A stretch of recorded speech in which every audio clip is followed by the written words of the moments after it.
ya di dalam penulisan artikel. Ya, saran saya seperti itu ya, bahwa tolong studi kasusnya diperkuat sehingga tidak melakukan repetisi terhadap informasi-informasi. Repetisi itu pengulangan antikror ya, dari informasi tulisan-tulisan sebelumnya, baik artikel maupun buku gitu ya. Oke. Saya juga berharap ya artikel Anda ya, selain juga dinikmati oleh kita bersama pada diskusi ini, juga bisa dinikmati oleh halayak ramai gitu ya, oleh para pengkaji tafsir ya. Walaupun ya tadi disampaikan oleh siapa ya, Abdul Rahman atau Asep Mulyadin ya, memang kajian tafsir di Indonesia itu masih Asep Mulyadin, Pak. Iya. Kalau Anda cari tafsir-tafsir berbahasa Indonesia di pesantren-pesantren itu tingkat resepsinya kurang. Baik yang dalam huruf Latin maupun Arab Pegon ya. Walaupun di pesantren Salafiyah itu tafsir berhuruf Pegon agak lumayan diterima karena masih berhuruf Arab katanya begitu ya. Ya, huruf Arab walaupun bahasanya bahasa Ajam gitu ya.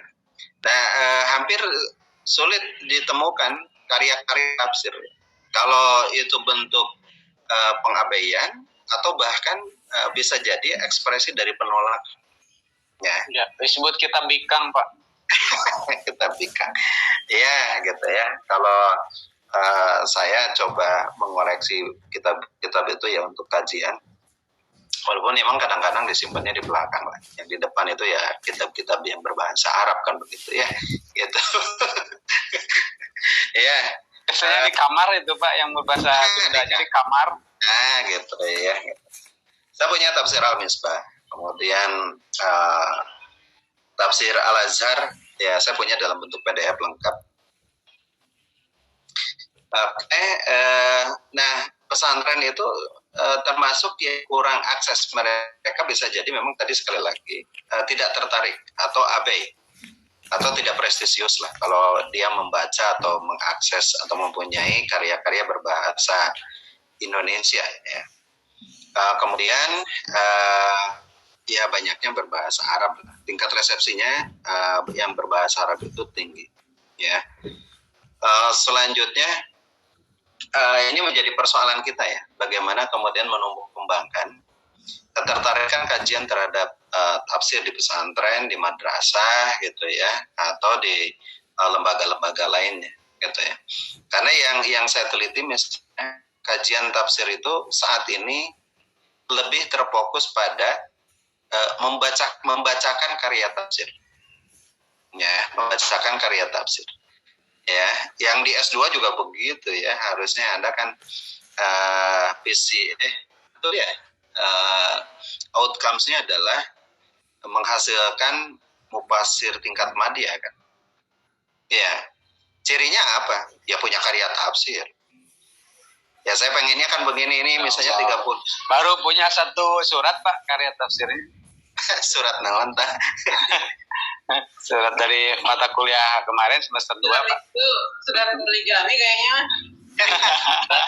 Ya sebenarnya mungkin kalau direncanakan ini kan ada sekitar 30 lebih mahasiswa di angkatan ini.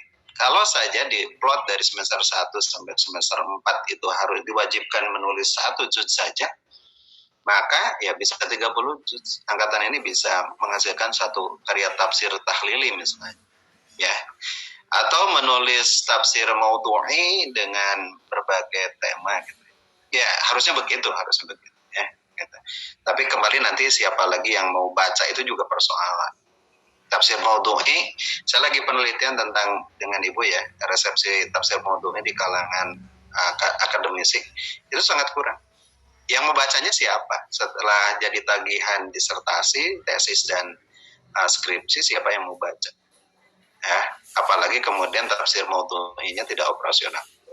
Oke, saya tidak bisa masuk ke wilayah-wilayah yang spesifik.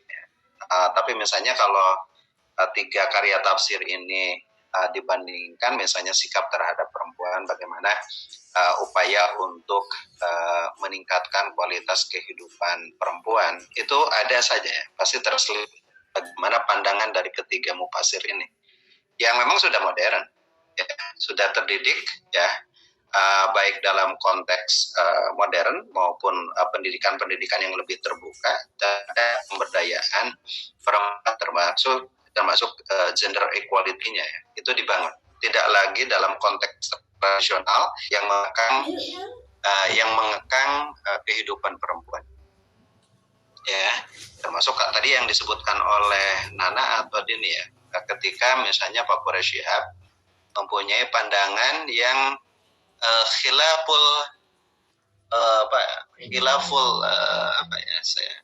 berbeda dengan mayoritas lah gitu.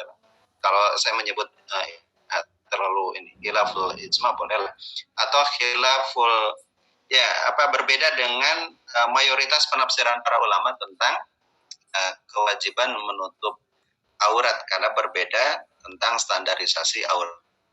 Ya, walaupun kemudian misalnya Pak Resh memunculkan banyak perspektif tentang apa yang maksud dengan jilbab, kemudian aurat, tetapi kemudian juga harus dibedakan antara pandangannya dengan apa yang dilakukan oleh putra-putranya, putri-putrinya kan begitu ya. Ya, misalnya begitu ya, berbeda misalnya dengan Buya Hamka yang cenderung lebih ketat di dalam persoalan aurat. Kemudian juga begitu dengan Buya Hasbi Asidiki begitu. Atau konteks yang lain lah, konteks politik misalnya. Karena Hasbi Asidiki kemudian Buya Hamka itu berkecimpung atau lahir pada masa revolusi atau besar pada masa revolusi dan pasca revolusi, bagaimana pandangan keduanya terhadap bentuk pemerintahan di Indonesia. Buya Hamka cenderung menjadi politisi. Sementara setahu saya Hasbi Asidiki dia menjauhi dunia politik pada aspek akademis. Oleh karena itu berbeda pandangan ya tentang bentuk negara, termasuk juga Pak Quraish ya, berbeda pandangan.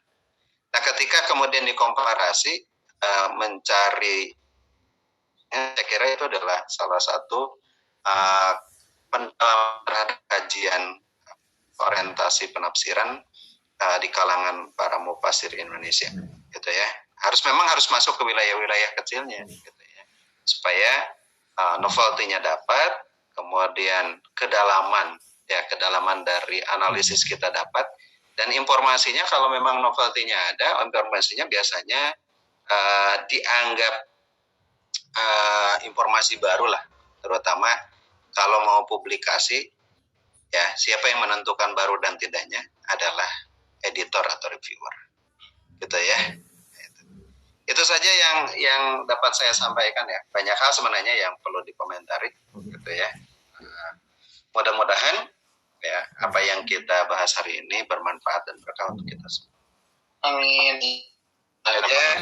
Mohon maaf, wallahul muwaffiq ila aqwamit thoriq. Wassalamualaikum warahmatullahi wabarakatuh. Waalaikumsalam warahmatullahi wabarakatuh. Dokter atas masukannya, mudah-mudahan bisa dicatat oleh para pemateri dan mudah-mudahan oleh teman-teman sekalian juga bisa diserap ya. Terima kasih dan mohon maaf selaku moderator ada beberapa tutur kata yang kurang berkenan teman sekalian. Assalamualaikum warahmatullahi wabarakatuh. Waalaikumsalam warahmatullahi wabarakatuh.